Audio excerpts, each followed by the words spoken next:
Hujambo, karibu kuifuatilia taarifa ya habari ya leo tarehe 13 Juni 2025, na moja kwa moja tuangazie katika mzozo wa Israel na Iran ambao unaendelea kurindima leo tarehe 13 Juni 2025.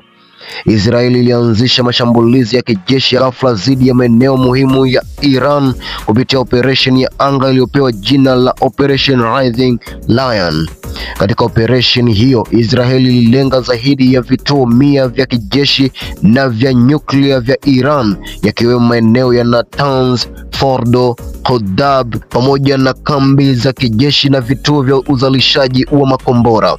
Mashambulizi hayo pia yameathiri baadhi ya maeneo ya makazi ya raia, ambapo baadhi ya viongozi wakuu wa kijeshi na wanasayansi wa nyuklia wa Iran wameripotiwa kuuawa.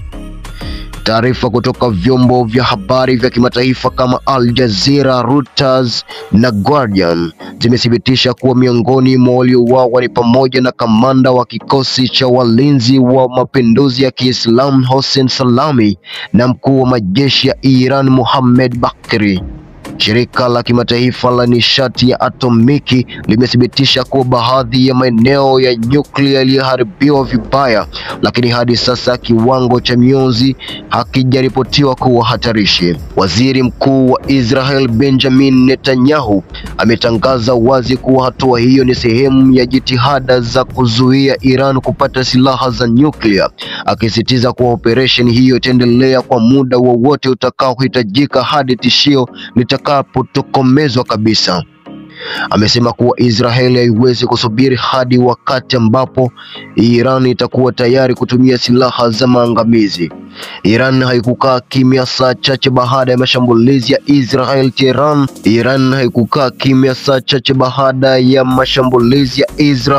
Tehran ilijibu kwa kurusha makombora zaidi ya 100 ya masafa marefu na ndege zisizo na rubani kuelekea maeneo ya Israel, hususan Tel Aviv na Jerusalem. Hata hivyo, kwa mujibu wa taarifa kutoka jeshi la Israel, makombora mengi yalidunguliwa kabla haijafikia malengo kutokana na mfumo wa ulinzi wa anga wa Israel kwa kushirikiana na vikosi vya Marekani vilivyo eneo hilo. Hadi sasa taarifa zinaonyesha kuwa katika Israel kuna majeruhi wachache na uharibifu mdogo wa mali, wakati nchini Iran idadi ya waliopoteza maisha inaendelea kuongezeka, ikiwa ni pamoja na raia waliokuwa karibu na maeneo yaliyolengwa.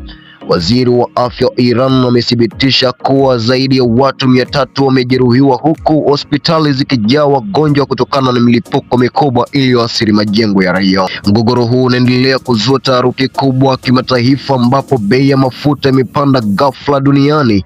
Safari za ndege zimeahirishwa katika nchi nyingi za kati mashariki, na mataifa kama Marekani, China, Urusi, Ufaransa na Uingereza yametoa matamko ya tahadhari yakitaka pande zote kujizuia.